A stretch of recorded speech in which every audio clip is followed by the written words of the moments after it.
Hope you are doing well. Let me start by asking you a question. Malayala cinema ഗാനങ്ങൾ പലരും പാടിയിട്ടുണ്ട്. അവരിൽ ഏറ്റവും നല്ല ഗായകൻ ആരാണ്? ഒന്നും തന്നെ ചിന്തിക്കാതെ നിങ്ങൾ ഉത്തരം പറയും, KJ യേശുദാസ്. ഇനി ഈ ചോദ്യം KJ യേശുദാസിനോട് ചോദിക്കുകയാണ്. മലയാള ഗാനങ്ങൾ പാടിയവരിൽ ഏറ്റവും നല്ല ഗായകൻ ആരാണ് എന്ന് ചോദിച്ചാൽ അതിന്റെ ഉത്തരം എന്തായിരിക്കും? യേശുദാസിന്റെ ഉത്തരം എന്തായിരിക്കും? യേശുദാസ് പറയും, അത് ഞാനാണ് എന്ന് തന്നെ പറയും. ഞാനാണ് എന്ന് പറയുന്നത് അഹങ്കാരത്തിൽ നിന്നല്ല, അത് അദ്ദേഹത്തിന്റെ വിശ്വാസത്തിൽ നിന്നാണ്, ആത്മവിശ്വാസത്തിൽ നിന്നാണ്. ഇനി എൻ്റെ അടുത്ത ചോദ്യം ഇതാണ്. കേരളത്തിൽ അനേകം സ്പോക്കൺ ഇംഗ്ലീഷ് ട്രെയിനേഴ്സ് ഉണ്ട്. അവരിൽ ഒരു സാധാരണ മലയാളിയെ സുന്ദരമായി ഇംഗ്ലീഷ് സംസാരിപ്പിക്കുവാനും എഴുതിപ്പിക്കുവാനും കഴിവുള്ള നല്ല ട്രെയിനർ ആരാണ്? അതിൻ്റെ ഉത്തരം നിങ്ങൾക്ക് അറിയുവാൻ വഴിയില്ല. കാരണം നിങ്ങൾക്ക് കേരളത്തിലുള്ള സ്പോക്കൺ ഇംഗ്ലീഷ് ട്രെയിനേഴ്സിനെ മിക്കവരെയും അറിയില്ല. ഇനി ആർക്കാണ് അതിൻ്റെ ഉത്തരം അറിയാവുന്നത്? ആ ഉത്തരം അറിയാവുന്നത് ഒരാൾ മാത്രമേ ഉള്ളൂ. അതെൻ്റെ മനസ്സാക്ഷിയാണ്. എന്നിലെ ഞാൻ തന്നെയാണ്. മനസ്സാക്ഷി എന്നോട് കള്ളം പറയുകയല്ല. ഈ ചോദ്യം ഞാൻ എന്നോട് തന്നെ ചോദിക്കുകയാണ്. ഇന്നൊരു സാധാരണ മലയാളിയെ ഇംഗ്ലീഷ് സംസാരിപ്പിക്കുവാനും എഴുതിപ്പിക്കുവാനുമുള്ള ട്രെയിനേഴ്സിൽ ഏറ്റവും നല്ല ട്രെയിനർ ആരാണെന്ന് എന്നിലെ എന്നോട് തന്നെ ഞാൻ ചോദിക്കുമ്പോൾ എനിക്ക് കിട്ടുന്ന ഉത്തരം നീ തന്നെയാണ് എന്നുള്ളതാണ്. എനിക്കത് വിശ്വസിക്കുവാൻ കഴിയുന്നില്ല. പക്ഷെ എൻ്റെ മനസ്സാക്ഷി ഇത് തന്നെയാണ് എന്നോട് വിളിച്ചു പറയുന്നത്. ഞാൻ എന്ത് ചെയ്യും? അത് എനിക്ക് നിങ്ങളെ അറിയിക്കണ്ടേ? എന്താണ് എനിക്ക് പറ്റിയത്? How I gone mad? അങ്ങനെ നിങ്ങൾ ചിന്തിച്ചേക്കാം. പക്ഷേ എൻ്റെ മനസ്സാക്ഷി വീണ്ടും വീണ്ടും പറയുന്നു, നീ തന്നെയാണ് മിടുക്കനെന്ന്. ഞാൻ എന്ത് ചെയ്യും?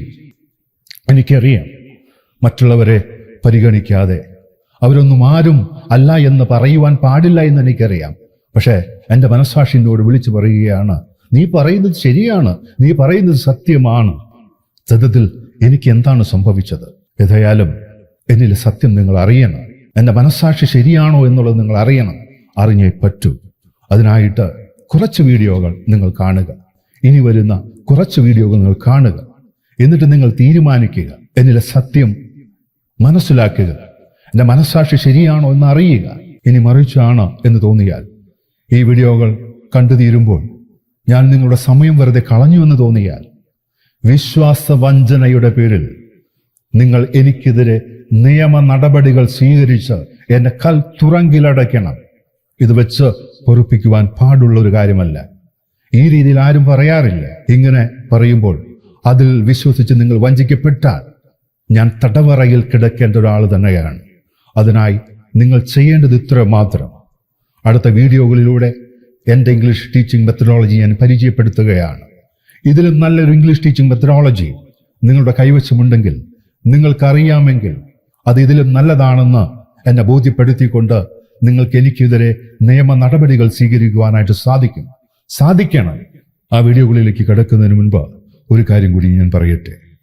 ഞാൻ രൂപം കൊടുത്ത ഇംഗ്ലീഷ് ടീച്ചിങ് മെത്തഡോളജിയാണ് ഇന്ന് ഈ ലോകത്തിലെ തന്നെ ഏറ്റവും നല്ലതാണെന്ന് ഉറപ്പുണ്ടായിട്ടും എന്തേ ഇത്രയും നാൾ നിങ്ങളത് അറിയാതെ പോയി? അത് നിങ്ങൾ ചിന്തിക്കുന്നുണ്ടാകാം. ഇതിനു മുൻപും നിങ്ങളെ ഞാൻ രൂപം കൊടുത്ത ഇംഗ്ലീഷ് ടീച്ചിങ് മെത്തഡോളജിയാണ് നല്ലതെന്ന് അറിയിക്കുവാൻ ശ്രമിച്ചിരുന്നു. അവിടെ ഞാൻ പരാജയപ്പെട്ടു. കാരണം എൻ്റെ വീഡിയോകൾക്ക് ദൈർഘ്യം കൂടുതലാണ്. ഇപ്പോഴും ഈ വീഡിയോ 1 മണിക്കൂർ ഉണ്ടാകും. അപ്പോൾ ആ 1 മണിക്കൂർ കാണുവാൻ ക്ഷമയില്ലാത്തവരാണ് നിങ്ങളെങ്കിൽ പ്ലീസ് നിങ്ങൾ എന്നെ കൽത്തുറങ്കിൽ അടയ്ക്കുവാൻ വരരുത്. ഇംഗ്ലീഷ് സുന്ദരമായി സംസാരിക്കുവാനുള്ള ആഗ്രഹം ഹൃദയത്തിന്റെ അടിത്തട്ടിൽ നിന്നാണെങ്കിൽ, ക്ഷമയുള്ളവരാണെങ്കിൽ ഈ വീഡിയോകൾ കണ്ടു തീരുമ്പോൾ നിങ്ങൾക്ക് മനസ്സിലാകും. അതിനു മുൻപ് ചിലപ്പോൾ നിങ്ങൾക്ക് മനസ്സിലാകണമെന്നില്ല. ഈ ഇംഗ്ലീഷ് ടീച്ചിങ് മെത്തഡോളജിയാണ് ഈ ലോകത്തിലെ തന്നെ ഏറ്റവും നല്ലതെന്ന് മനസ്സിലാക്കുവാൻ നിങ്ങൾ 1 രൂപ പോലും എനിക്ക് തരുന്നില്ല. എനിക്ക് വേണ്ടത് നിങ്ങളുടെ സമയവും ക്ഷമയും മാത്രമാണ്. ഈ വീഡിയോകൾ കണ്ടു തീർക്കുവാൻ നിങ്ങൾക്ക് സാധിച്ചാൽ തീർച്ചയായിട്ടും നിങ്ങൾ ഒന്നടങ്കം പറയും, ഈ ഇംഗ്ലീഷ് ടീച്ചിങ് മെത്തഡോളജിയാണ് ഞങ്ങൾ ഇതുവരെ കാത്തിരുന്നതെന്ന്. അപ്പോൾ അവസാനം വരെ കൂടെ ഉണ്ടാകുമെന്ന് പ്രതീക്ഷിക്കുന്നു. ഏതോ സിനിമയിൽ സലീം കുമാർ പറയുന്നില്ലേ, ബിരിയാണി ഇനി കൊടുക്കുന്നുണ്ടെങ്കിലോ എന്ന രീതിയിലെങ്കിലും നിങ്ങൾ ഇനി തുടർന്ന് കാണുക. നിങ്ങൾ എന്നെ അവിശ്വസിച്ചുകൊണ്ട് തന്നെ കണ്ടോളൂ. പക്ഷെ കുറച്ച് സമയം ഈ വീഡിയോകൾ തീരുന്നത് വരെ ഒന്ന് നിങ്ങൾ കണ്ടിരിക്കുക. എന്നെ കൽത്തുറങ്കിലടയ്ക്കാൻ വേണ്ടിയെങ്കിലും നിങ്ങൾ ഇതൊന്ന് കണ്ടു തീർക്കുക. അവസാനം ഒന്നുകിൽ ഞാൻ കൽത്തുറങ്കിൽ കിടക്കും, അല്ലെങ്കിൽ നിങ്ങൾ ഇംഗ്ലീഷ് സംസാരിക്കും. ഓക്കെ, അപ്പോൾ ആ വീഡിയോകളിലേക്ക് പോകാം. British Acharya, English is my life. English ആകുന്നു എൻ്റെ ജീവിതം. ഇന്ന് സോഷ്യൽ മീഡിയയിൽ ഒരു 10 മിനിറ്റ് ഇരുന്നു കഴിഞ്ഞാൽ അതിനിടയിൽ 20ഓളം സ്പോക്കൺ ഇംഗ്ലീഷ് സ്ഥാപനങ്ങളുടെ പരസ്യമാണ്. എല്ലാവരും പറയുന്നത് അവർക്കാണ് നിങ്ങളെ കൊണ്ട് ഇംഗ്ലീഷ് സംസാരിപ്പിക്കുവാൻ സാധിക്കുക, എഴുതിപ്പിക്കുവാൻ സാധിക്കുന്നതാണ്. എന്നാൽ അവർ ഈ വീഡിയോ കാണാൻ ഇടയായാൽ നാളെ തൊട്ട് അവരും ചിലപ്പോൾ ഈ പണി നിർത്തും എന്നുള്ളതാണ് എനിക്ക് പറയുവാനുള്ളത്. ഇതൊക്കെ പറയുവാൻ എനിക്ക് സാധിക്കുന്നത് എന്താണെന്ന് ചോദിച്ചാൽ, ഇപ്പോൾ നിങ്ങൾ സ്ക്രീനിൽ കാണുന്ന സ്റ്റഡി മെറ്റീരിയലാണ്. അതായത് ഇപ്പോൾ നിങ്ങൾ സ്ക്രീനിൽ കാണുന്നത് ഞാൻ രൂപം കൊടുത്ത ഒരു സ്റ്റഡി മെറ്റീരിയലിൻ്റെ ആദ്യ പേജാണ്. ഇങ്ങനെയുള്ള 5 പേജുകളുണ്ട്. ഇതിപ്പോൾ 5ാമത്തെ പേജാണ്. ഈ 5 പേജുകൾ നിങ്ങളെ കൊണ്ട് ഇംഗ്ലീഷ് സംസാരിപ്പിക്കുകയും എഴുതിപ്പിക്കുകയും ചെയ്യും എന്നുള്ളതാണ് എൻ്റെ ആത്മവിശ്വാസം. അപ്പോൾ ഈ സ്റ്റഡി മെറ്റീരിയൽ, ഈ 5 പേജുകൾ എന്താണെന്നറിഞ്ഞാൽ തീർച്ചയായിട്ടും നിങ്ങൾ ഇനി ഒന്നിനെയും വേറെ തേടി പോകില്ല. ഈ 5 പേജുകളുള്ള സ്റ്റഡി മെറ്റീരിയൽ കഴിയുമ്പോൾ ഇതിൻ്റെ ബാക്കിയായി 6ാമത്തെ പേജ്, 7ാമത്തെ പേജ്, 8ാമത്തെ പേജ്, 9, 10, 11, 12 പേജുകൾ. ഈ 12 പേജുകൾ 5+7 ഈ പേജുകൾ നിങ്ങളെ കൊണ്ട് ഇംഗ്ലീഷ് സംസാരിപ്പിക്കുക മാത്രമല്ല എഴുതിപ്പിക്കുകയും ചെയ്യുമെന്നുള്ളത് 100% ഉറപ്പാണ്. അപ്പോൾ നമ്മൾക്ക് ആ പേജുകളെ പരിചയപ്പെടാം. എങ്ങനെയാണ് അത് ഉപയോഗിച്ച് ഇംഗ്ലീഷ് സംസാരിക്കുന്നത്, എഴുതുന്നത് എന്ന് മനസ്സിലാക്കുക.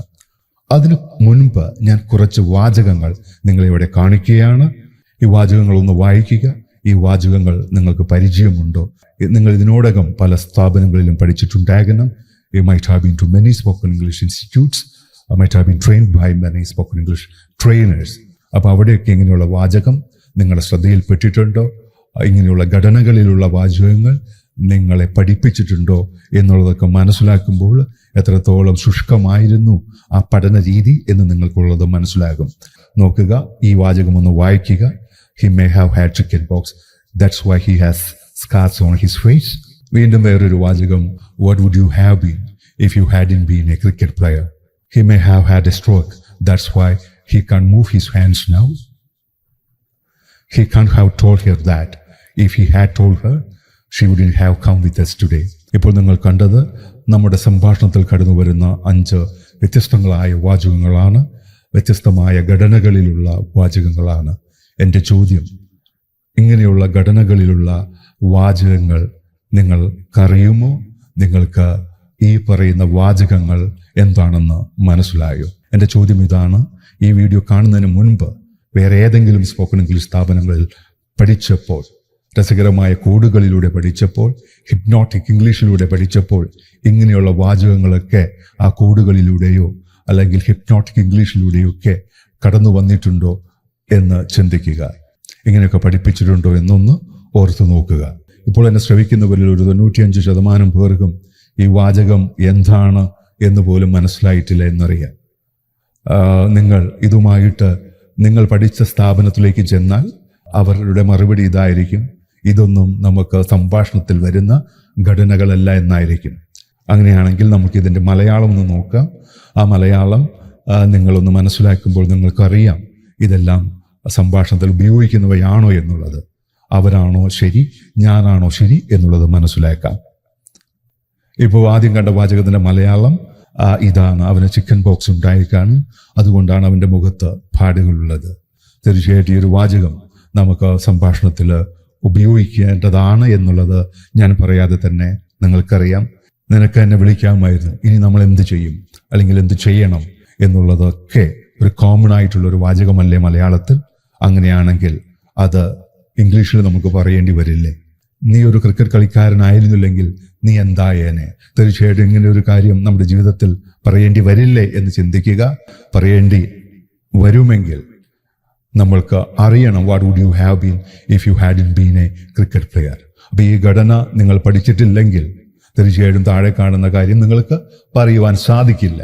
അതുകൊണ്ടൊക്കെ ആയിരിക്കും ഇപ്പോഴും നിങ്ങൾക്ക് തൃപ്തിയില്ലാത്തത്. ഇങ്ങനെയുള്ള ഘടനകളൊന്നും തന്നെ നിങ്ങളിൽ ഇല്ലാത്തത് കൊണ്ടായിരിക്കും ഇപ്പോഴും നിങ്ങൾക്ക് തൃപ്തിയില്ലാതെ ഈ വീഡിയോ ഇപ്പോൾ വീണ്ടും നിങ്ങൾ കാണുന്നത്. നോക്കുക, അവന് സ്ട്രോക്ക് ഉണ്ടായിക്കണത് കൊണ്ടാണ് ഇപ്പോൾ അവന് കൈകൾ ചലിപ്പിക്കുവാൻ അനക്കുവാൻ കഴിയാത്തത് എന്നുള്ളതൊക്കെ വളരെ കോമൺ ആയിട്ടുള്ള പറയേണ്ടി വരുന്ന ഒരു വാചകമാണ്. അതിൻ്റെ ഇംഗ്ലീഷ് വാചകമാണ് മുകളിൽ കൊടുത്തിരിക്കുന്നത്. തീർച്ചയായിട്ടും ഇതൊന്നും നിങ്ങളെ പഠിപ്പിച്ചിട്ടില്ലെങ്കിൽ പിന്നെ എന്താണ് നിങ്ങൾക്ക് കിട്ടിയത് എന്ന് നിങ്ങൾ ചിന്തിച്ചു നോക്കുക. അവൻ അത് അവളോട് പറഞ്ഞു കാണാൻ വഴിയില്ല. ഇത് വളരെ കോമൺ ആയിട്ടുള്ള ഒരു വാചകമല്ലേ? പറഞ്ഞിരുന്നുവെങ്കിൽ ഇന്ന് നമ്മുടെ കൂടെ അവൾ വരില്ലായിരുന്നു. വളരെ കോമൺ ആയിട്ടുള്ള ഒരു വാചകമാണ്. അതിൻ്റെ ഇംഗ്ലീഷാണ് മുകളിൽ കൊടുത്തിരിക്കുന്നത്. ഇപ്പോൾ നിങ്ങൾ സ്ക്രീനിൽ കാണുന്നത് ഒരു സംഭാഷണത്തിൻ്റെ ഭാഗമാണ്. ഒരു അച്ഛനും ഡോക്ടറും തമ്മിലുള്ള സംഭാഷണമാണ്. അദ്ദേഹത്തിൻ്റെ മകന് പ്രശ്നങ്ങൾ ഡോക്ടറുമായിട്ട് പങ്കുവയ്ക്കുന്നതാണ് ഈ കോൺവെർസേഷൻ. അത് നിങ്ങളൊന്ന് വായിച്ചു നോക്കുക. അതിൻ്റെ ഇടയിൽ തൊട്ടു മുൻപ് കണ്ട വാചകം കടന്നു വന്നിട്ടുള്ളത് ശ്രദ്ധിക്കുക. മഞ്ഞ നിറത്തിൽ അത് നിങ്ങൾക്ക് കാണാം. അപ്പോൾ ഒരു സാധാരണ സംഭാഷണത്തിൽ ഇവയെല്ലാം ആവശ്യമാണ് എന്നുള്ളതാണ് ഈ കോൺവെർസേഷൻ്റെ ഈ ഭാഗം കാണിക്കുന്നത്. എന്തുകൊണ്ടാണ് ഈ സ്പോക്കൺ ഇംഗ്ലീഷ് സ്ഥാപനങ്ങളെല്ലാം പരാജയപ്പെടുന്നത്? ഇങ്ങനെയുള്ള കോഴ്സുകളിൽ ചേർന്നിട്ട് എന്തുകൊണ്ടാണ് സംസാരിക്കുവാൻ സാധിക്കാത്തത്?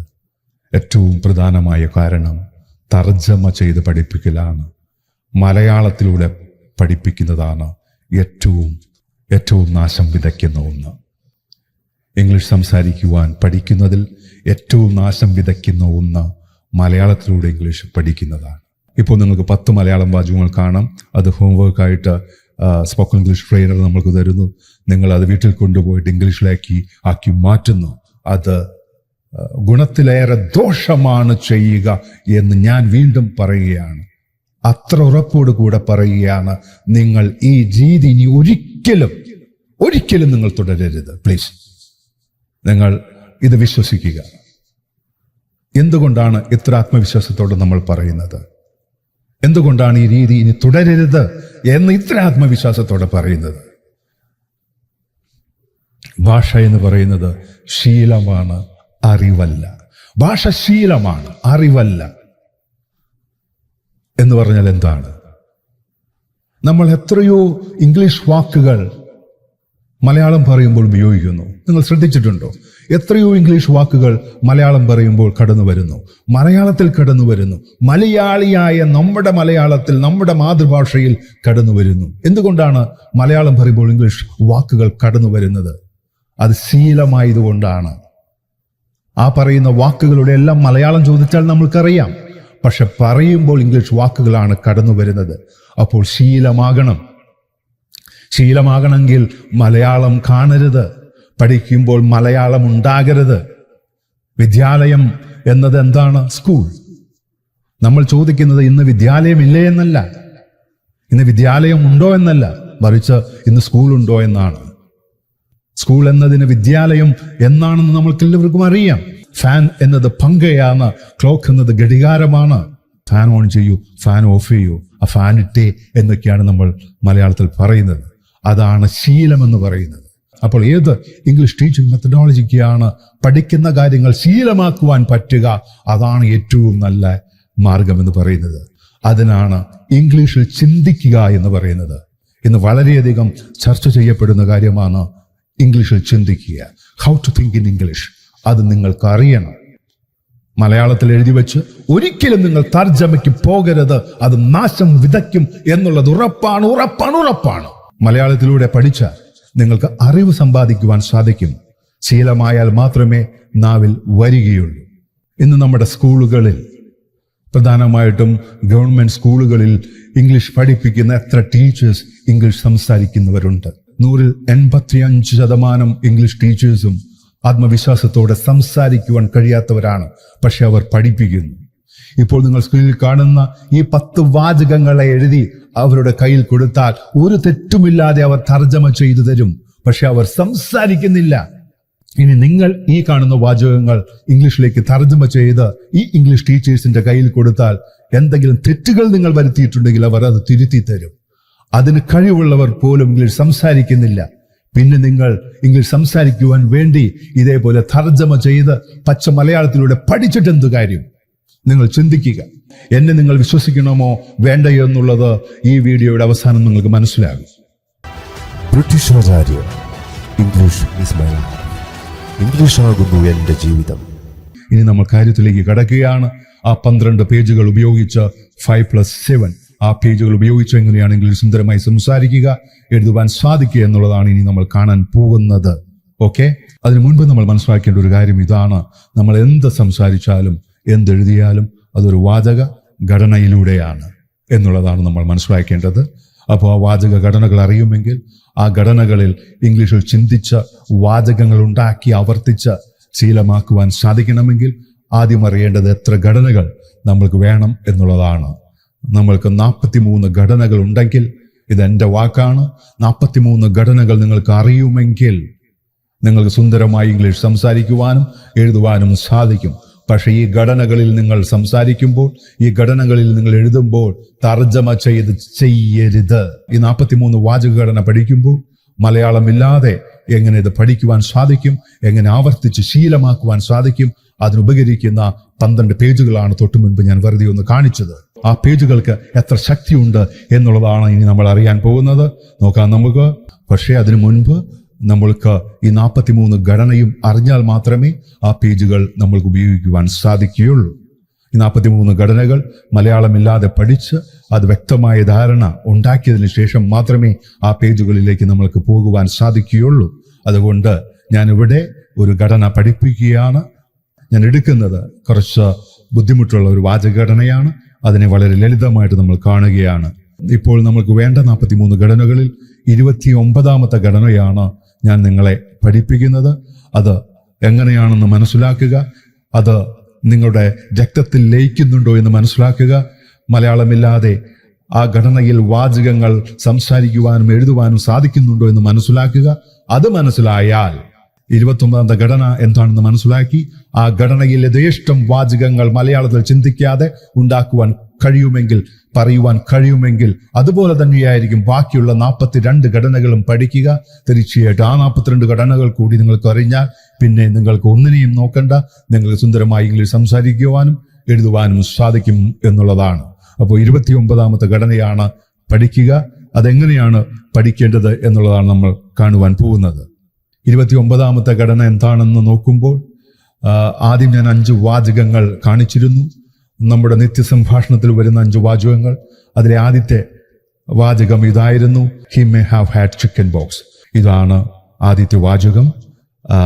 അത് 29ാമത്തെ ഘടനയിൽ ഉള്ളതാണ്. അതിൻ്റെ മലയാളം കണ്ടപ്പോൾ നിങ്ങൾക്ക് മനസ്സിലായി നമ്മുടെ നിത്യസംഭാഷണത്തിൽ ഉപയോഗിക്കുന്ന ഒന്നാണ് എന്നുള്ളത്. ആ വാചകമാണ് ഇവിടെ നമ്മൾ പഠിക്കുവാൻ എടുത്തിരിക്കുക. 29ാമത്തെ ഘടനയാണ് എന്നുകൂടി ഓർക്കുക. താഴ്ത്തു കാണുന്ന വാചകം he has scars on his face. അതുള്ളത് 21ാമത്തെ ഘടനയാണ്. അതാ ഞാൻ പറഞ്ഞത്, ഇങ്ങനെയുള്ള കാര്യങ്ങൾ പഠിക്കണമെങ്കിൽ ഈ 43 ഘടനകളെ ചേർത്തിണക്കിക്കൊണ്ടാണ് ഓരോ ഘടനയും അങ്ങോട്ടും ഇങ്ങോട്ടൊക്കെ ചേർന്ന് ഇണങ്ങി നിന്നുകൊണ്ടാണ് സംഭാഷണം ഉണ്ടാകുന്നത്. ഇവിടെ ഇപ്പോൾ 29ഉം 21ഉം ചേർന്ന് അതിൻ്റെ ഇടയിൽ ദാറ്റ്സ് വൈ എന്ന് പറയുന്ന ഒരു കണക്റ്റീവ് ചേർന്നപ്പോൾ ഒരു റിയൽ സംഭാഷണമായി മാറി. അതുകൊണ്ടാണ് ഞാൻ ആദ്യം പറഞ്ഞത് നമ്മൾക്ക് 43 ഘടന മതി എന്നുള്ളത്. ഇപ്പോൾ ഇവിടെ കാണുന്നത് 29ഉം 21ഉമാണ്. 21 എന്ന് പറയുന്നത് വളരെ ലളിതമാണ്. നമ്മളിവിടെ കാണുന്നത് 29ആണ്. എന്തുകൊണ്ടാണ് ഈ ഘടന ഞാൻ ചൂസ് ചെയ്തത്? Why I have chosen this structure? അതിനൊരു കാരണമുണ്ട്. അതാണ് ഇനി ഞാൻ പറയുവാൻ പോകുന്നത്. ഇപ്പോൾ നിങ്ങൾക്കൊരു ഇമേജ് സ്ക്രീനിൽ കാണാം. You can see an image on the screen. അതൊരു AI ജനറേറ്റഡ് ഇമേജ് ആണ്.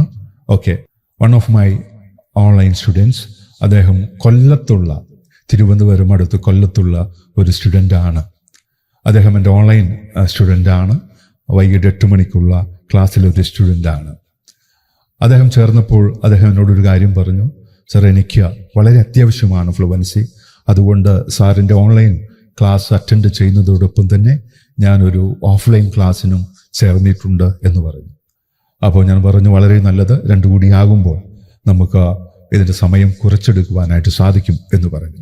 അങ്ങനെ ക്ലാസ്സുകൾ തുടങ്ങി 1 മാസം കഴിഞ്ഞപ്പോൾ ഈ സ്റ്റുഡൻറ്റിന് ചെറിയൊരു ബൈക്ക് ആക്സിഡൻ്റ് ഉണ്ടായി. അങ്ങനെ കുറച്ച് ദിവസം അദ്ദേഹം ആശുപത്രിയിലായിരുന്നു. അത് കഴിഞ്ഞ് ഡിസ്ചാർജ് ചെയ്ത് വീട്ടിലേക്ക് പോയി. അവിടെ 2 ദിവസം കിടന്ന് പിറ്റേന്നാൾ മുതൽ അദ്ദേഹം കൊല്ലത്തുള്ള സ്പോക്കൺ ഇംഗ്ലീഷ് സ്ഥാപനത്തിലേക്ക് ചെന്നു. ആ ഒരു കാര്യമാണ് ഇപ്പോൾ നിങ്ങൾ സ്ക്രീനിൽ കാണുന്നത്. അവിടെ ചെന്ന് കഴിഞ്ഞപ്പോൾ കൊല്ലത്തുള്ള സ്പോക്കൺ ഇംഗ്ലീഷ് സ്ഥാപനത്തിലെ ട്രെയിനറെ കാണുന്നു.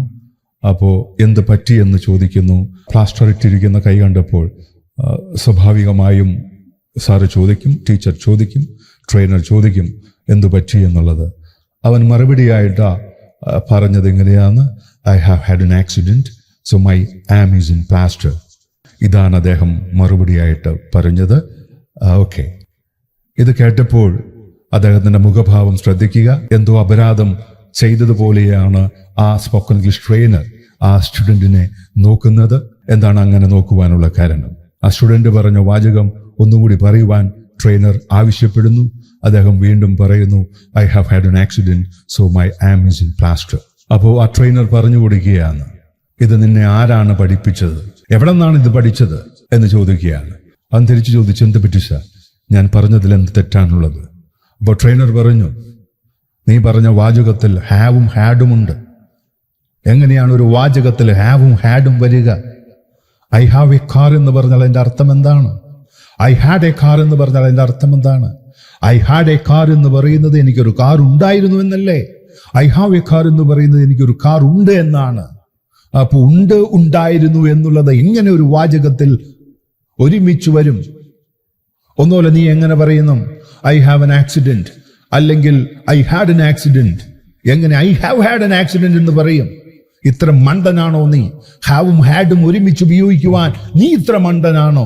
നിനക്കിതാരാണ് പറഞ്ഞു തന്നത് എന്നാണ് അദ്ദേഹം ആ സ്റ്റുഡന്റിനോട് പറഞ്ഞത്.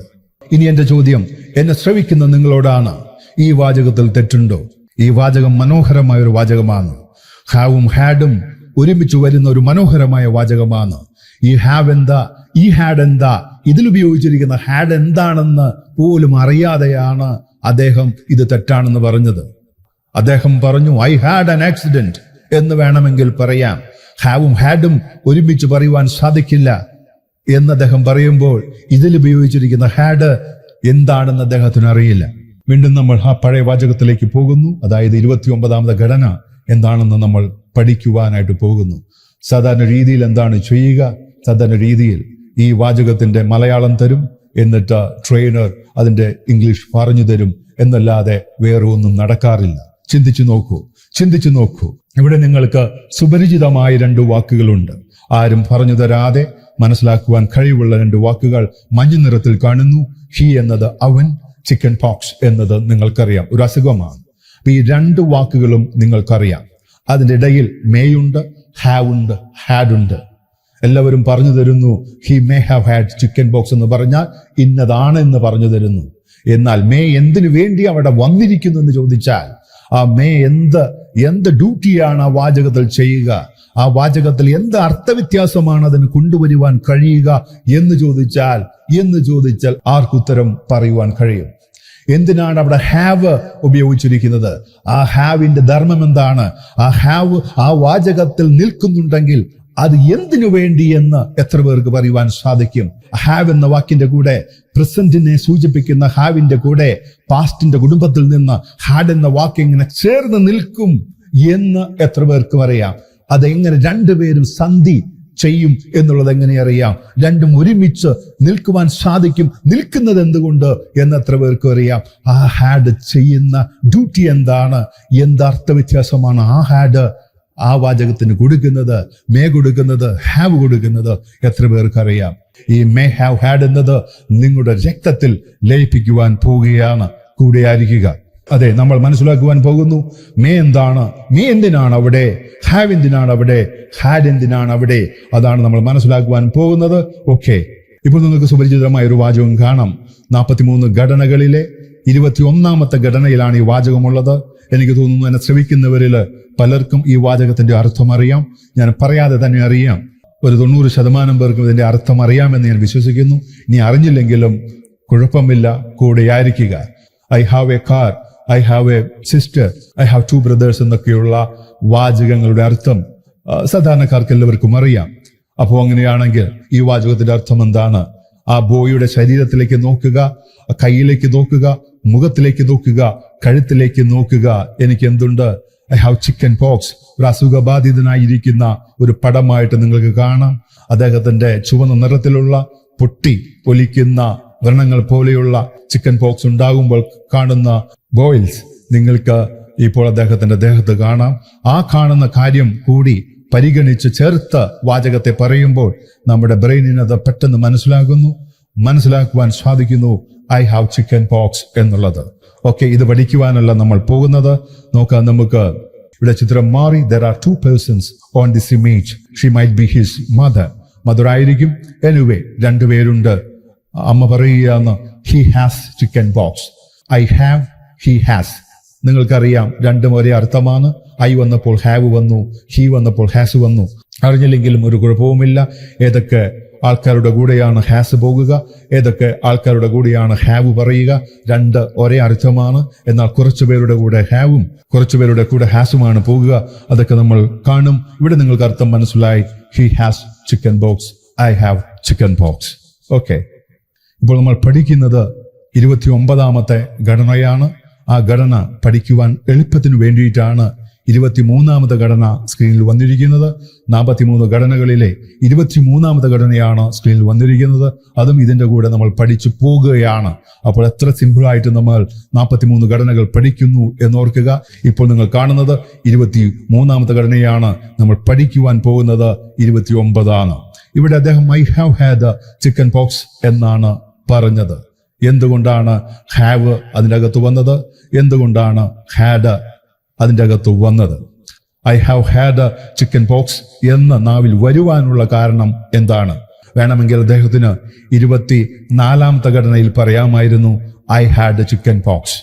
ഐ ഹാഡ് ചിക്കൻ പോക്സ് എന്ന 24ാമത്തെ ഘടനയിൽ പറയാമായിരുന്നു. അതൊക്കെ അവിടെ നിൽക്കട്ടെ, അതൊന്നും ഇപ്പോൾ നമ്മൾ എടുക്കുന്നില്ല. ഓരോ ഘടനയും നമ്മൾ 29ാമത്തെ ഘടന പഠിക്കുന്നത് പോലെ തന്നെ അത് നമ്മൾ കാണാൻ പോകുന്നു. എങ്ങനെയാണോ 29ാമത്തെ ഘടന പഠിക്കുന്നത്, അതുപോലെ തന്നെ ബാക്കിയുള്ള 42 ഘടനകൾ നമ്മൾ പഠിക്കും. ഇപ്പോൾ 29ാമത്തെ ഘടന പഠിക്കും എളുപ്പത്തിനാണ് ഇത് ഇവിടെ കൊണ്ടുവന്നിരിക്കുന്നത്. ഈ 23ാമത്തെ ഘടന നോക്കാം നമുക്ക്. ഇദ്ദേഹം എന്തുകൊണ്ടാണ് ഹാവും ഹാഡും ചേർത്ത് പറഞ്ഞത്? ഐ ഹാവ് ചിക്കൻ പോക്സ് എന്ന് പറയുന്ന സമയത്ത് ഒരാൾ പോലും വീട്ടിൽ നിന്ന് പുറത്തിറങ്ങുകയില്ല. കാരണം ചിക്കൻ പോക്സ് എന്ന് പറയുന്നത് ഒരു പകർച്ചവ്യാധിയാണ്. അത് പകരുന്ന ഒരു അസുഖമായതുകൊണ്ട് ഹാവ് എന്ന് പറയുമ്പോൾ തീർച്ചയായിട്ടും അദ്ദേഹത്തിന് പുറത്തിറങ്ങുവാൻ പറ്റാത്തൊരവസ്ഥ ആണ്. എന്നാൽ ഇപ്പോൾ അദ്ദേഹം ഇരിക്കുന്നത് ഒരു ബ്ലഡ് ഡൊണേറ്റ് ചെയ്യുന്ന റൂമിലാണ്. അദ്ദേഹത്തിന്റെ ബ്ലഡ് എടുത്തുകൊണ്ടിരിക്കുകയാണ്. അപ്പോഴാണ് അദ്ദേഹത്തിന് ചിക്കൻ പോക്സ് ഉണ്ടായ കാര്യം ഓർമ്മ വന്നത്. അത് പറയണ്ടേ എന്നുള്ളതാണ് ചിന്തിച്ചത്. അദ്ദേഹത്തിന്റെ ബ്ലഡ് എടുക്കുമ്പോൾ വേറെ ആരുടെയെങ്കിലും ദേഹത്ത് കുത്തിവെക്കുമ്പോൾ ഈ കാര്യം ഓർമ്മപ്പെടുത്തേണ്ടത് ഉണ്ട് എന്നുള്ളത് കൊണ്ടാണ് പറഞ്ഞത് ഐ ഹാവ് ഹാഡ്. ഹാഡ് ഉപയോഗിക്കുവാൻ കാരണം മാറിയിരിക്കുന്നു. അതുകൊണ്ടാണല്ലോ ഞാൻ ഇപ്പോൾ ഇവിടെ വന്നിരിക്കുന്നത്. എൻ്റെ മുറിവുകൾ ഉണങ്ങിയിരിക്കുന്നു. ഐ ഹാവ് ചിക്കൻ പോക്സ് എന്ന് പറഞ്ഞപ്പോഴുള്ള അവസ്ഥയല്ല അത്. അത് കഴിഞ്ഞ് ദിവസങ്ങൾ കഴിഞ്ഞ് ഞാൻ കുളിച്ച് അത് ഭേദപ്പെട്ടിരിക്കുന്നു. അതുകൊണ്ടാണ് ഇപ്പോൾ ഈ റൂമിൽ ഇരിക്കുന്നത്. ഹാഡ് ഉണ്ടായിരുന്നു എന്നർത്ഥത്തിൽ അത് ഹാഡ് വന്നിരിക്കുന്നു. പക്ഷെ നിങ്ങൾ അദ്ദേഹത്തിന്റെ മുഖത്ത് നോക്കുക. ഹാഡ് ആയെങ്കിലും മുഖത്ത് എപ്പോഴും അതിന്റെ പ്രതിഫലനങ്ങൾ കാണാം, റിസൾട്ട് കാണാം, പാടുകൾ കാണാം.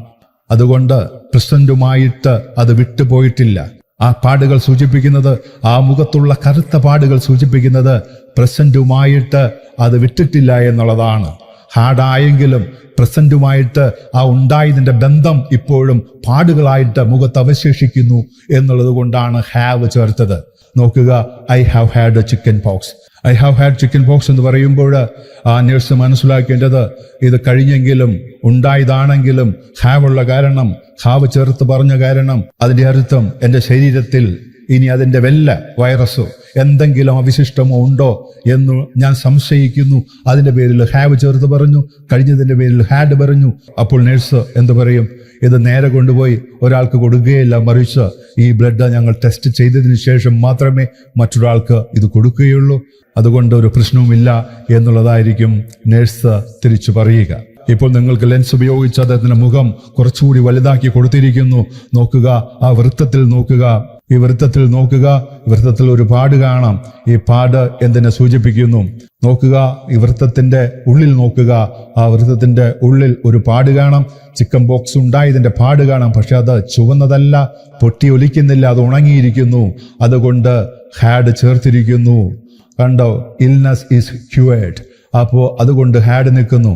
എന്നാൽ ആ പാടിപ്പോഴും ഉണ്ട്, റിസൾട്ട് ഉണ്ട്, അതിന് പ്രസന്റുമായിട്ട് ബന്ധമുണ്ട്. കഴിഞ്ഞതാണെങ്കിലും ആ പാടുണ്ട്. Result of the illness is visible. ആ അസുഖത്തിന്റെ റിസൾട്ട് ഇപ്പോഴും നമുക്ക് പ്രസന്റിൽ അനുഭവിക്കുവാൻ സാധിക്കുന്നുണ്ട്. അതിനാണ് ഹാവ്. അത് രണ്ടും ചേർത്താണെന്നുണ്ടായത്. I have had chickenpox. I have had chickenpox എന്നത് 23ാമത്തെ ഘടനയാണെങ്കിലും സത്യത്തിൽ ഇവിടെ നമ്മൾ പഠിക്കുന്നത് 29ാമത്തെ ഘടനയാണ്. 29ാമത്തെ ഘടനയിലുള്ള വാചകം എന്താണ്? മേ ഹാവ് ഹാഡ് ആണ്. May have had. ഇനി അത് വളരെ എളുപ്പമായി 29ാമത്തെ ഘടന പഠിക്കുവാൻ എളുപ്പമായി. എങ്ങനെ എളുപ്പമായി? ഇനി നമുക്ക് അറിയേണ്ടത് മേ എന്താണ് എന്നറിഞ്ഞാൽ മതി. മേ എന്ന വാക്ക് ഈ ഹാവ് ഹാഡിന്റെ മുൻപിൽ വരുമ്പോൾ അത് 29ാമത്തെ ഘടനയായി മാറുമെങ്കിൽ, ഹാവ് എന്താണെന്ന് നിങ്ങൾക്കറിയാം, ഹാഡ് എന്താണെന്ന് നിങ്ങൾക്കറിയാമെങ്കിൽ 29ാമത്തെ ഘടനയിൽ ഇനി നമുക്ക് പഠിക്കുവാനുള്ളത് ആ മേ ചെയ്യുന്ന കാര്യം എന്താണ് ആ വാചകത്തിൽ എന്നുള്ളതാണ്. ഹാവ് പഠിച്ചു, ഹാഡ് പഠിച്ചു. ഹാവും ഹാഡും എങ്ങനെയാണ് ഒന്നിച്ചു നിൽക്കുന്നത് എന്ന് പഠിച്ചു. ഇനി 29ലേക്ക് മാറുമ്പോൾ ആ ഹാവ് ഹാഡിന്റെ മുൻപിൽ ഒരു മേ വരുമെങ്കിൽ മേ എന്തിനാണ് അവിടെ കൊടുക്കുന്നത് എന്നുകൂടി അറിഞ്ഞാൽ ഇതാ 29ഉം നിങ്ങൾ പഠിച്ചു കഴിഞ്ഞു. ഇപ്പോൾ ആ ബോയുടെ കൂടെ അമ്മയുണ്ട്. I have had chicken box എന്നാണ് ബോയ് തൊട്ട് മുൻപ് പറഞ്ഞതെങ്കിൽ അത് അമ്മയാണ് നേഴ്സിനോട് പറയുന്നതെങ്കിൽ ഐ മാറിയിട്ട്, ഞാൻ എന്ന വാക്ക് മാറിയിട്ട്, എനിക്കെന്നുള്ള വാക്ക് മാറിയിട്ട് ഹീ വരികയാണ്. ആ മകനു വേണ്ടി അമ്മയാണ് നേഴ്സിനോട് പറയുന്നതെങ്കിൽ, ആ മകനു വേണ്ടി അമ്മയാണ് നേഴ്സിനോട് അത് പറയുന്നതെങ്കിൽ അമ്മ പറയുന്നത് ഹി ഹാവ് എന്നല്ല, ഹീക്ക് ചേരുന്ന വാക്ക് ഹാസ് ആണ്. He has had chicken box എന്നാണ്. ഹാവ് എന്താണോ ചെയ്യുന്നത് അത് തന്നെയാണ് ഹാസും ഈ വാചകത്തിൽ ചെയ്യുന്നത്. ഇപ്പോൾ ഒരു പുതിയ ഇമേജാണ് കാണുന്നത്. അമ്മ പറഞ്ഞു എന്ത്? He has had chicken box. അവിടെ ഹാസ് എന്ത് ചെയ്യുന്നു, ഹാഡ് എന്ത് ചെയ്യുന്നു എന്ന് നമ്മൾ മനസ്സിലാക്കി. അമ്മ he has had chicken box എന്ന് പറഞ്ഞപ്പോൾ അത് കേട്ട നേഴ്സ് പറയുകയാണ് I had chicken box 2 years back. 2 വർഷം മുൻപ് എനിക്ക് ചിക്കൻ ബോക്സ് ഉണ്ടായിരുന്നു. ഐ ഹാഡ് ചിക്കൻ ബോക്സ് എന്ന് പറയുമ്പോൾ ഹാവ് എന്തുകൊണ്ട് ഉപയോഗിച്ചില്ല എന്നുള്ളതാണ് മനസ്സിലാക്കേണ്ടത്. നോക്ക്, ഹാഡ് മാത്രമാണ് നിൽക്കുക. Illness is completely cured. പൂർണ്ണമായിട്ടും അത് മാറിയിരിക്കുന്നു. പ്രസന്റുമായിട്ട് ബന്ധമില്ലാത്ത രീതിയിൽ അത് മാറിയിരിക്കുന്നു. ഇവിടെ പ്രസന്റിന്റെ ബന്ധമില്ല. പ്രസന്റിന് ബന്ധമുണ്ടാകണമെങ്കിൽ എന്തുണ്ടാകണമായിരുന്നു? മുഖത്ത് പാടുകൾ ഉണ്ടാകണമായിരുന്നു. എന്നാൽ ഇപ്പോൾ മുഖത്ത് പാടുകളില്ല എന്ന് പറഞ്ഞാൽ വർത്തമാനകാലവുമായിട്ട് അതിന് ബന്ധമില്ല. അതിന്റെ റിസൾട്ട് നഷ്ടപ്പെട്ടിരിക്കുന്നു. കാരണം 2 വർഷമായി. 2 വർഷമായതുകൊണ്ട് തന്നെ പ്രസന്റുമായിട്ടുള്ള ബന്ധം വിട്ടിരിക്കുന്നു. റിസൾട്ട് ഇല്ല. അതുകൊണ്ടാണ് ഹാവ് ഇതിൽ നഷ്ടപ്പെട്ടത്. അതുകൊണ്ട് ഇവിടെ ഹാവ് ഉപയോഗിക്കേണ്ട ആവശ്യമില്ല. ഉണ്ടായിരുന്നു എന്ന രീതിയിൽ ഹാഡ് മാത്രം മതിയെന്ന് നമ്മൾ മനസ്സിലാക്കണം. ഇത് 24ാമത്തെ സ്ട്രക്ചറാണ്. ഇപ്പോൾ ഈ വാചകത്തിൽ ഹാഡ് എന്ന് പറയുന്നത് വ്യക്തമായ ഭൂതകാലത്തെ സൂചിപ്പിക്കുന്ന വാക്കാണ്. ഈ had, I had chicken box 2 years back. അതുകൊണ്ടാണ് ഹാഡ് ഇവിടെ തനിയെ നിൽക്കുന്നത്. വ്യക്തമായ ഭൂതകാലത്തെ സൂചിപ്പിക്കുന്ന ഒരു വാക്കായിട്ട് ഈ വാചകത്തിൽ നിൽക്കുന്നത്. ഇതാ നമ്മൾ 29ാമത്തെ ഘടനയിലേക്ക് വന്നിരിക്കുന്നു. ആ ഘടനയിൽ ഒരു വാചകം നിങ്ങൾക്ക് കാണാം. ഇവിടെ നിങ്ങൾക്ക് പുതിയതായിട്ട് പഠിക്കുവാനുള്ളത് മേ എന്ന വാക്ക് എന്തിനാണ് അവിടെ എന്നുള്ളതാണ്. നിങ്ങളുടെ എല്ലാവരുടെയും ശ്രദ്ധ ഈ ചിത്രത്തിലേക്ക്, ഇപ്പോൾ കാണുന്ന ചിത്രത്തിലേക്ക് ക്ഷണിക്കുന്നു. ആ ബോയ് ഇപ്പോൾ ഉള്ളത് ഒരു ഫംഗ്ഷനിലാണ്. ബോയ് മാത്രമല്ല, അതിന് ചുറ്റും നിങ്ങൾക്ക് വേറെ ആൾക്കാരെ കാണാം. ബോയ് വളരെ സുന്ദരനാണ്. എന്നാൽ ആ ബോയുടെ മുഖത്ത് കുറെ പാടുകളുണ്ട്. എല്ലാവരുടെയും ശ്രദ്ധ ആ ബോയിലേക്ക് വരുന്നു. അവിടെ കൂടിയിരുന്ന എല്ലാവരും തന്നെ അദ്ദേഹത്തെ നോക്കുന്നു. ആ സുന്ദരനായ ബോയുടെ മുഖത്തേക്ക് നോക്കുന്നു. സുന്ദരനാണ്, പക്ഷേ അദ്ദേഹത്തിൻ്റെ മുഖത്ത് കുറച്ച് പാടുകളുണ്ട്. ആ പാടുകൾ എന്താണ്, എങ്ങനെ ഉണ്ടായതാണ് എന്നൊന്നും ആർക്കും അറിയില്ല. കാരണം ആ ബോയ് മറ്റുള്ളവർക്ക് അപരിചിതനാണ്. സുന്ദരനാണെന്ന് മനസ്സിലായി, പാടുകളുണ്ടെന്ന് മനസ്സിലായി, പക്ഷെ ആ പാട് എന്തിൻ്റെയാണ് എന്നുള്ളത് മറ്റാർക്കും അറിയില്ല. കാര്യം മറ്റുള്ളവരും ആ ബോയ്ക്ക് അപരിചിതരാണ്, അങ്ങോട്ടും ഇങ്ങോട്ടും അറിയില്ല. അപ്പോൾ ഒരു ലേഡി തൊട്ടടുത്ത് നിന്ന ലേഡിയോട് പറയുകയാണ്, ആ പാടുകളിലേക്ക് നോക്കി, he may have had chicken pox എന്ന്. എന്തുകൊണ്ടാണ് മേ ഇവിടെ ഉപയോഗിക്കുവാനുള്ള കാരണം? അതാണ് നമ്മൾ മനസ്സിലാക്കുവാൻ പോകുന്നത്. ആ ലേഡി ഹാഡ് ഉപയോഗിച്ചിരിക്കുന്നു. കാരണം എന്താണ്?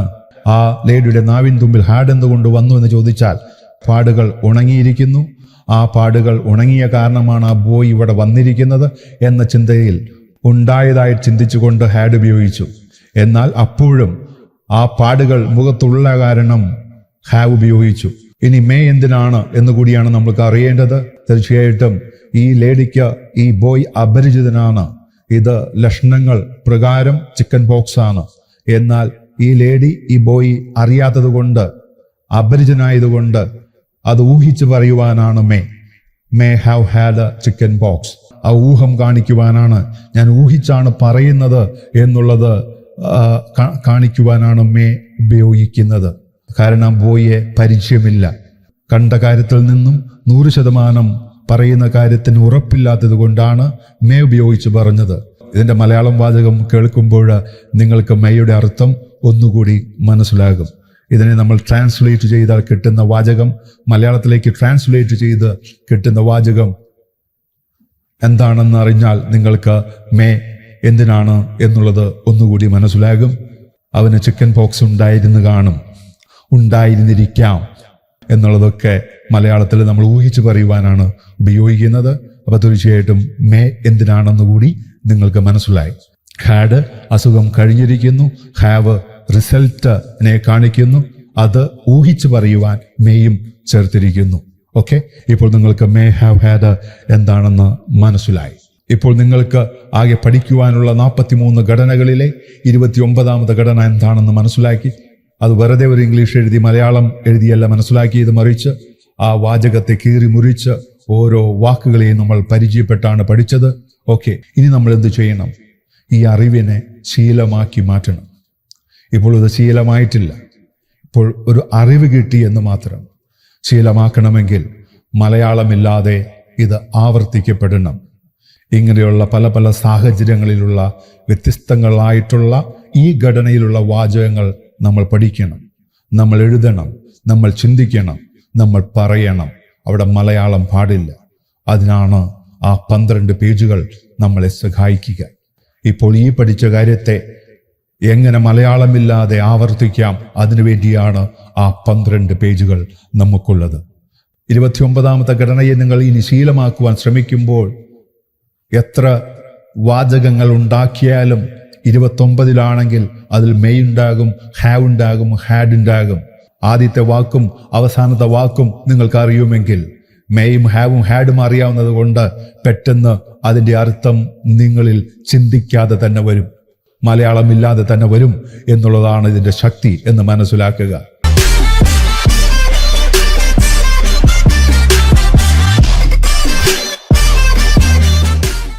മിക്ക സ്ഥാപനങ്ങളും ഈ രീതിയിലാണ് ചെയ്യുക. ഒരു കാര്യം പഠിപ്പിച്ചു കഴിഞ്ഞാൽ, ഒരു ടെൻസ് പഠിപ്പിച്ചു കഴിഞ്ഞാൽ ആ ടെൻസിലുള്ള 10 വാചകങ്ങൾ തരുന്നു. എന്നിട്ട് സ്റ്റുഡൻറ്റിനോട് പറയുന്നു, നിങ്ങൾ ഇതിനെ തർജ്ജമ ചെയ്ത് കൊണ്ടുവരിക. സ്റ്റുഡന്റ് ചിന്തിക്കുന്നത് ഇങ്ങനെ ചെയ്താൽ സംസാരിക്കുവാൻ കഴിയുമെന്നുള്ളതാണ്. മലയാളം കൂടെയുള്ള കാരണം ഒരിക്കലും ആ പഠനം ശീലമായി മാറുകയില്ല. മലയാളത്തെ ബന്ധിപ്പിച്ചാൽ ശീലമായി മാറുകയില്ല. മലയാളത്തെ ബന്ധിപ്പിക്കാതെ ഇതെങ്ങനെ ശീലമാക്കി മാറ്റും? ആ 12 പേജുകൾ അതിനെ സഹായിക്കും. നോക്കുക, ഇപ്പോൾ നിങ്ങൾ സ്ക്രീനിൽ കാണുന്നത് 29ാമത്തെ ഘടനയിലുള്ള 10 മലയാളം വാചകങ്ങളാണ്. ആ വാചകങ്ങൾ വായിക്കുമ്പോൾ നിങ്ങൾക്ക് മനസ്സിലാകും 29ാമത്തെ ഘടനയിൽ ഉള്ളതാണെന്ന്. സത്യത്തിൽ ഇങ്ങനെയുള്ള വാചകം ഒന്നും തന്നെ മറ്റുള്ള സ്ഥാപനങ്ങളിൽ കൊടുക്കാറില്ല എന്നുള്ളതാണ് എൻ്റെ ഒരു വിശ്വാസം. നിങ്ങളും ഒന്ന് ഓർത്തു നോക്കുക. നമ്മൾ 29ാമത്തെ ഘടന പഠിച്ചു. അതിനുശേഷം ഇപ്പോൾ നിങ്ങൾ കാണുന്നത് ആ ഘടനയിലുള്ള 10 മലയാളം വാചകങ്ങളാണ്. ആ ഘടനയിൽ തന്നെയാണെന്ന് നിങ്ങൾക്ക് എങ്ങനെ മനസ്സിലാക്കുവാൻ സാധിക്കും? എല്ലാ വാചകങ്ങളിലും ഉണ്ടായിരുന്നിരിക്കാമെന്ന് കാണാം. അതായത് മേ ഹാവ് ഹാഡ് എല്ലാ വാചകങ്ങളിലും വരും എന്നർത്ഥം. അപ്പോൾ തീർച്ചയായിട്ടും നിങ്ങൾ എൻ്റെ സ്റ്റുഡൻ്റായി മാറിക്കഴിഞ്ഞാൽ നിങ്ങൾ ചിന്തിക്കുന്നത് ഇങ്ങനെയാണോ? അതായത് ഒരു ഘടന പഠിപ്പിച്ച് ആ ഘടനയിലുള്ള ഇതേപോലെയുള്ള 10 മലയാളം വാചകം നിങ്ങൾക്ക് തരും, എന്നിട്ട് ഇംഗ്ലീഷിലേക്ക് ട്രാൻസ്ലേറ്റ് ചെയ്ത് കൊണ്ടുവരുമെന്ന് പറയുമെന്നാണോ നിങ്ങൾ വിചാരിക്കുന്നത്? അങ്ങനെ ചെയ്താൽ ഇതെങ്ങനെ ശീലമായി മാറും? എത്ര മേ ഹാവ് ഹാഡ് പഠിച്ചാലും അതിൻ്റെ കൂടെ മലയാളം ചേർത്ത് പഠിച്ചാൽ ഒരിക്കലും അത് ശീലമാകുകയില്ല. ശീലമാകണമെങ്കിൽ മലയാളമില്ലാതെ നിങ്ങൾ 10 വാചകങ്ങൾ എഴുതുവാൻ സാധിക്കണം. ഇംഗ്ലീഷിൽ ചിന്തിച്ച് നിങ്ങൾക്ക് 10 വാചകം എഴുതുവാൻ സാധിച്ചാൽ അത് ശീലമാകും. എങ്ങനെ അതിന് സാധ്യമാകും എന്നുള്ളതാണ് നമ്മൾ കാണാൻ പോകുന്നത്. നോക്കുക, ഇപ്പോൾ ഒരു വാചകം നിങ്ങൾക്ക് കാണാം. അവന് പനി ഉണ്ടായിരുന്നിരിക്കാം, ഉണ്ടായി കാണാം. അങ്ങനെ ഒരു മലയാളം എഴുതി, അതിൻ്റെ ഇംഗ്ലീഷ് അതിൻ്റെ താഴെ എഴുതി, വീണ്ടും അടുത്ത മലയാളം എഴുതി, അതിൻ്റെ ഇംഗ്ലീഷ് താഴെ എഴുതി, വീണ്ടും മലയാളം എഴുതി, അതിൻ്റെ ഇംഗ്ലീഷ് തർജ്ജമ ചെയ്ത് താഴെ എഴുതി വീണ്ടും മലയാളം അതിന്റെ തർജ്ജമ, വീണ്ടും മലയാളം അതിന്റെ തർജ്ജമ ചെയ്ത് എഴുതിയാൽ ഇത് അറിവായി മാത്രമേ മാറുകയുള്ളൂ, ശീലമാകുകയില്ല. ഐ ലവ് യു എന്ന് പറയുമ്പോൾ അതിന്റെ അർത്ഥം ഞാൻ നിന്നെ സ്നേഹിക്കുന്നു എന്നാണെന്ന് ഈ പറയുന്ന കേരളീയർക്ക് എല്ലാവർക്കും അറിയാം. അങ്ങനെ പറയേണ്ട സാഹചര്യം വരുമ്പോൾ നമ്മൾ പറയുന്നത് മലയാളമാണോ ഇംഗ്ലീഷാണോ നാവിൻ തുമ്പത്ത് വരിക? ഒരാളോട് ഞാൻ നിന്നെ സ്നേഹിക്കുന്നു എന്ന് ആണോ പറയുക, അതോ ഐ ലവ് യു എന്നാണോ പറയുക? രണ്ടും നമ്മുടെ മനസ്സിലുണ്ടെങ്കിലും ശീലമാണ് നാവിൻ തുമ്പത്ത് ഓടി വരിക, അതായത് ഇംഗ്ലീഷാണ് ഓടി വരിക. ആ വാചകമാണ് ഐ ലവ് യു എന്ന് പറയാനാണ് നമ്മൾക്ക് തോന്നുക. അത് എന്ന് പറയുന്നത് ഞാൻ നിന്നെ സ്നേഹിക്കുന്നു എന്ന് അതിൻ്റെ കൂടെ ചേർത്ത് നമ്മൾ പഠിച്ചിട്ടില്ല. പഠിച്ചിരുന്നെങ്കിൽ ആ വാചകമായിരിക്കും വരിക. ഇപ്പോൾ ഞങ്ങൾ മറ്റുള്ളവരിൽ നിന്ന് എങ്ങനെയാണ് വ്യത്യസ്തരായിരിക്കുന്നത്, how we differ from others എന്നുള്ളത് നിങ്ങൾക്ക് മനസ്സിലായി. മേയും ഹാവും ഹാഡും അതിൻ്റെ അർത്ഥം പറഞ്ഞു തന്നപ്പോൾ ഞങ്ങൾ ഈ പറയുന്ന ഫീൽഡിൽ എന്താണെന്ന് നിങ്ങൾക്ക് മനസ്സിലായി. ഇനിയും നിങ്ങൾക്ക് മനസ്സിലാക്കുവാനുണ്ട്. അതിലും ശക്തിയുള്ളത് ഇനി വരുവാനിരിക്കുന്നു. അതിലേക്കാണ് നമ്മൾ കടക്കുന്നത്. ഇപ്പോൾ കാണുന്ന ഈ മലയാളം വാചകമില്ലാതെ, മാതൃഭാഷയുടെ സഹായമില്ലാതെ ഇപ്പോൾ കാണുന്ന ഇംഗ്ലീഷ് വാചകങ്ങൾ എങ്ങനെ ഇംഗ്ലീഷിൽ ചിന്തിച്ച് ജനിപ്പിക്കാം എന്നുള്ളതാണ് നമ്മൾ കാണാൻ പോകുന്നത്. നോക്കുക, നിങ്ങൾ ഞങ്ങളുടെ അടുത്ത് ചെയ്യാൻ പോകുന്നത് ഇതാണ്. ഞങ്ങൾ നിങ്ങൾക്ക് മലയാളം തരില്ല, മറിച്ച് ഇതാ 10 വരെ എഴുതിയിട്ടുണ്ട്. 1 2 3 4 5 6 7 8 9 10. നിങ്ങളുടെ ഹോംവർക്ക് ഇതാണ്. എന്താണ് ഹോംവർക്ക്? നിങ്ങൾ മലയാളമില്ലാതെ ഇംഗ്ലീഷിൽ ചിന്തിച്ച സ്ട്രക്ചർ നമ്പർ 29-ൽ 10 വാചകങ്ങൾ എഴുതുക. മലയാളത്തെ കൂട്ടുപിടിക്കാതെ ഇംഗ്ലീഷിൽ ചിന്തിച്ച മനസ്സിൽ നിന്നെടുത്ത 10 വാചകങ്ങൾ നിങ്ങൾക്ക് എഴുതുവാൻ സാധിക്കുമെങ്കിൽ അത് ശീലമായി മാറുകയും അത് നിങ്ങളുടെ നാവിൻ തുമ്പത്ത് എത്തുകയും ചെയ്യും. പറയേണ്ട അവസരങ്ങളിൽ അത് ഓടി നിങ്ങളുടെ നാവിൻ തുമ്പത്ത് വരികയും ചെയ്യും. കാരണം ഇവിടെ മലയാളത്തെ ബന്ധിപ്പിക്കുന്നില്ല. അപ്പോൾ എങ്ങനെ മലയാളമില്ലാതെ ഈ 10 വാചകങ്ങൾ ഇവിടെ ഇതിന്റെ വലതുഭാഗത്ത് എഴുതുവാൻ സാധിക്കും? അതിനു വേണ്ടിയാണ് നമ്മുടെ സ്റ്റഡി മെറ്റീരിയൽ. നിങ്ങൾ ഞങ്ങളുടെ അടുത്ത് വന്നാൽ 10 വാചകങ്ങൾ മലയാളത്തിന്റെ സഹായമില്ലാതെ എഴുതും. ഇതാ ആദ്യ വാചകം നിങ്ങൾ എഴുതി കഴിഞ്ഞു. He may have had a stroke. ഇനിയുള്ള 9 വാചകങ്ങളിലും മേ ഹാവ് ഹാഡ് ഉണ്ടാകും. ഇനി നമ്മൾ രണ്ടാമത്തെ വാചകത്തിലേക്ക് പോകുമ്പോൾ കോമൺ ആയിട്ട് എന്തുണ്ടാകും? മേ ഹാവ് ഹാഡ് ഉണ്ടാകും. സ്ട്രക്ചർ നമ്പർ 29 ആണ് പഠിക്കുന്നത്. അതിനെയാണ് നമ്മൾ ശീലമാക്കുവാൻ പോകുന്നത്. അതുകൊണ്ട് ഇനിയുള്ള 9 വാചകങ്ങളും ഇംഗ്ലീഷിൽ എഴുതുമ്പോൾ മേ ഹാവ് ഹാഡ് ഉണ്ടാകും. ഇടത് ഭാഗവും വലത് ഭാഗവും മാറും.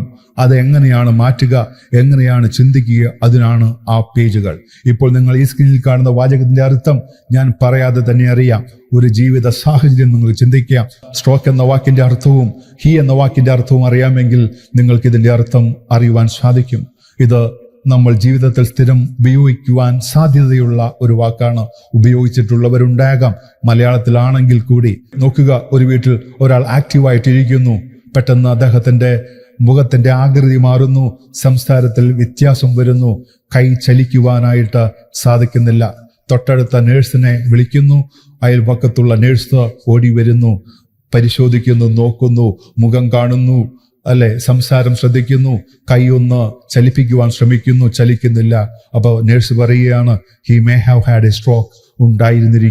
ഉണ്ടായിരുന്നിരിക്കാം, ഉണ്ടായി കാണും. നമ്മൾ അദ്ദേഹത്തെ ഹോസ്പിറ്റലിൽ കൊണ്ടുപോകാം.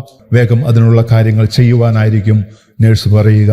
രണ്ടാമത്തെ വാചകം 29ാമത്തെ ഘടനയിൽ എഴുതിയപ്പോൾ വീണ്ടും ആ മേ ഹാവ് ഹാഡ് സ്ട്രോങ് ആയി 2 ജീവിത സാഹചര്യങ്ങൾ നമ്മൾ പഠിച്ചു. ഇനി നമുക്ക് 9 കൂടി ഇവിടെ എഴുതുവാനുണ്ട്. അതുകൂടി നമ്മൾ ജീവിത സാഹചര്യങ്ങൾ വെച്ച് ബന്ധിപ്പിച്ച് പഠിച്ചാൽ ഇനി എങ്ങനെ ഇത് ശീലമാകാതിരിക്കും, ഇനി എങ്ങനെ ഇത് നാവിൻ തുമ്പത്ത് പറയേണ്ട സമയത്ത് വരാതിരിക്കും എന്നോർക്കുക. മൈ ഡിയർ ഫ്രണ്ട്സ്, ഈ വീഡിയോ ഞാൻ ഇവിടെ അവസാനിപ്പിക്കുകയാണ്. 29ാമത്തെ ഘടന എന്താണെന്നുള്ള അറിവ് ഞാൻ നൽകി, എന്നാൽ ശീലമായിട്ടില്ല. ശീലമാക്കുന്നത് എങ്ങനെയാണ്, ആ പേജുകൾ ഉപയോഗിച്ച് ശീലമാക്കുന്നത് എങ്ങനെയാണ് എന്നുള്ളതാണ് അടുത്ത വീഡിയോയിൽ നമ്മൾ കാണാൻ പോകുന്നത്. കൊണ്ട് ഒരിക്കലും അടുത്ത വീഡിയോ മിസ് ചെയ്യരുത്. എന്നെ ഞാനാക്കിയത്, എനിക്ക് ഇത്ര ആത്മവിശ്വാസം നൽകിയത് മറ്റുള്ള ഇംഗ്ലീഷ് ടീച്ചിങ് മെത്തഡോളജികളൊന്നും തന്നെ എൻ്റെ ടീച്ചിങ് മെത്തഡോളജിയുടെ 7 പക്കത്ത് എത്തില്ല എന്ന് പറയുന്നത് ഇപ്പോൾ പഠിപ്പിച്ച കാര്യങ്ങൾ കൊണ്ടല്ല, അടുത്ത വീഡിയോയിൽ നിങ്ങൾ കാണാൻ പോകുന്ന കാര്യങ്ങൾ കൊണ്ടാണ് എന്ന് ഓർമ്മിപ്പിക്കുന്നു. അതുകൊണ്ട് അടുത്ത വീഡിയോയിൽ കാണാം. ആ വീഡിയോ ഒരിക്കലും നിങ്ങൾ മിസ് ചെയ്യരുതേ എന്നുകൂടി ഓർമ്മിപ്പിക്കുന്നു. Thank you very much.